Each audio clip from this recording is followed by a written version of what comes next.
Olha, eu acho que isso não está claro ainda. Acho que isso não está claro ainda. O Bolsonaro, me parece, ele tende a copiar, a repetir, a mimetizar a estratégia que o presidente Lula empregou quando foi preso. Lembremos que o presidente Lula se manteve candidato a presidente da República em 2018 até os 45 minutos do segundo tempo, ou seja, até a última e definitiva decisão do Tribunal Superior Eleitoral, se não me engano, tomada no início de setembro de 2018, que disse finalmente que a candidatura, o registro da candidatura dele, do presidente Lula, não poderia ser aceito. E aí, então, o presidente Lula foi substituído pelo seu vice, Fernando Haddad. Eu acredito que o Bolsonaro repetirá essa estratégia. Ele se manterá como candidato até os 45 minutos do segundo tempo, buscando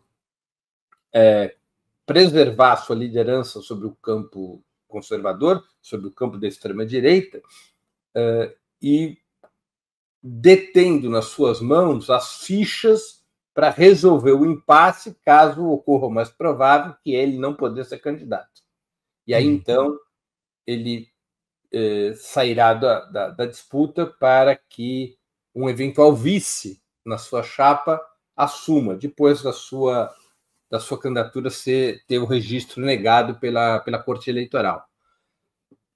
O Bolsonaro, aparentemente, pelas pesquisas disponíveis, ele tem 3 opções dentro dessa estratégia.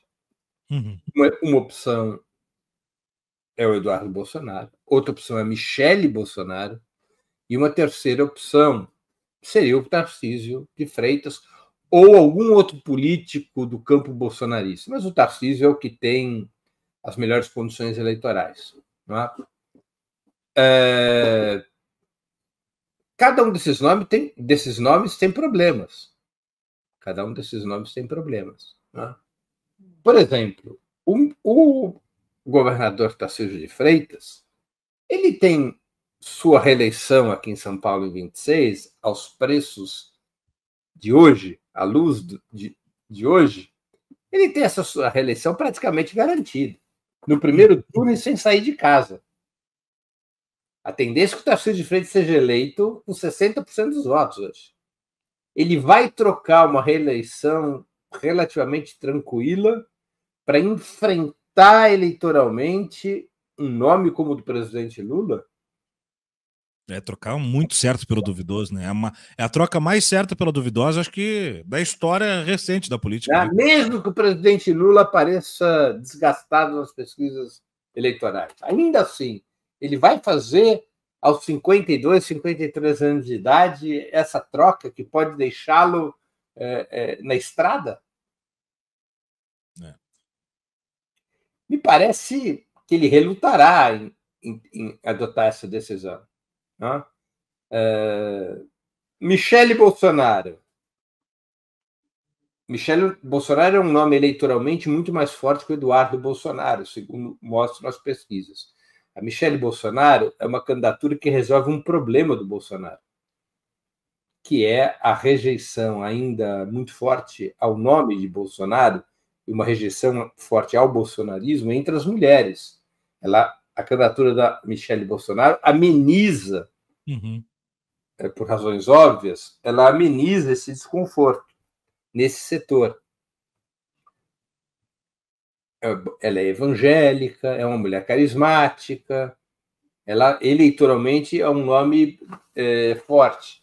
Agora, a impressão que se passa é que ela pode criar uma crise no clã Bolsonaro. Veja que novamente veio a público nos últimos dias, pela boca do próprio Bolsonaro, em primeiro lugar, né? Naquela entrevista que ele concedeu ao jornalista Léo Dias, voltou a público aquela história do conflito entre ela e Carlos Bolsonaro, né? Que nem se falam. Como é que os filhos do Bolsonaro reagiriam a uma candidatura da Michele? Outra, se a Michele eventualmente fosse eleita, o Bolsonaro teria controle sobre ela? É um bom ponto, isso é um bom ponto. Ela mesmo foi no Alexandre Garcia e deu mais detalhes, né? Diz que conviver com Carlos não tem jeito, viu, Breno? Não tem convivência, não tem trato. Então, tem problemas ali na unificação da família, né? E o Eduardo Bolsonaro tem problemas eleitorais. Podem ser resolvidos? Podem, mas ele não é um nome forte eleitoralmente. Né? Então, eu acho que o Bolsonaro... A sorte para a esquerda, para o presidente Lula, para o PT, que estão vivendo um momento de desgaste na opinião pública, de queda de popularidade, a sorte é que os problemas do outro lado são ainda maiores. Ou seja, há muita confusão do lado da direita. Né? Ou seja, então, há muitos impasses do lado da extrema-direita. E você tem um outro elemento que tem que ser trazido à análise, Tiago, que é o seguinte: como é que vai se comportar a direita liberal, a direita tradicional, o chamado centrão? Veja, esse é um problema que o governo Lula enfrenta. Algumas das lideranças do centrão estão sinalizando afastamento em relação ao governo Lula. Entrevistas do Kassab, entrevistas do Ciro Nogueira, entrevista do presidente do União Brasil, posicionando os seus partidos fora da coalizão com o presidente Lula para 2026.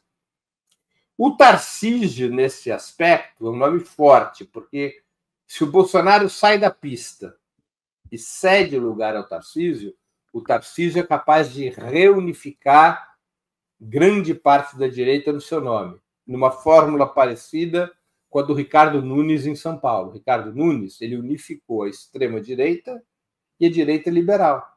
A coalizão para o Ricardo Nunes envolveu o bolsonarismo, o MDB, o PSDB, né? O PSD, envolveu toda a direita.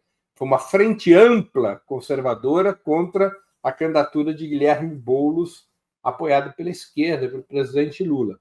Então, o Tarcísio de Freitas, ele pode construir essa frente ampla de direita.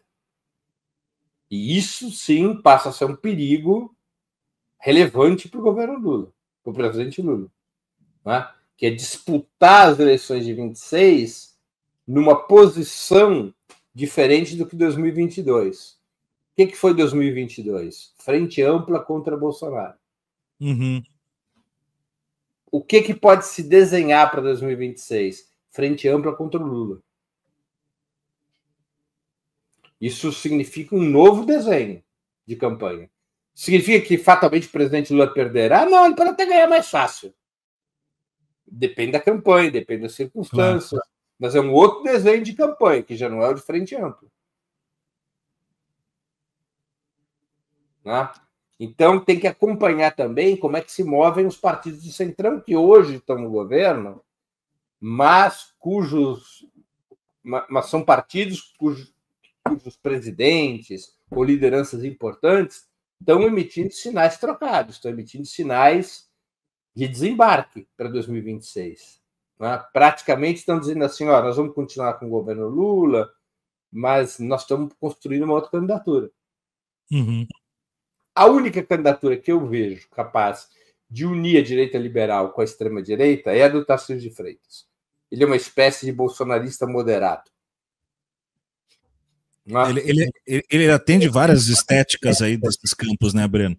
Ele é militar, ao mesmo passo que a Faria Lima gosta, a mídia hegemônica gosta, ele já esteve no governo do PT, né? Então ele passa esse lugar. Ele consegue tecer elogios ao presidente. Diferente do Zema, ele consegue ir para uma troca de afagos com o presidente Lula, né? Então, aquela coisa do chumbo trocado, né? Entre o Zema e o Lula viram carinhos trocados com o Tarcísio, né? Então, nesse sentido, eu acho mais perigoso também.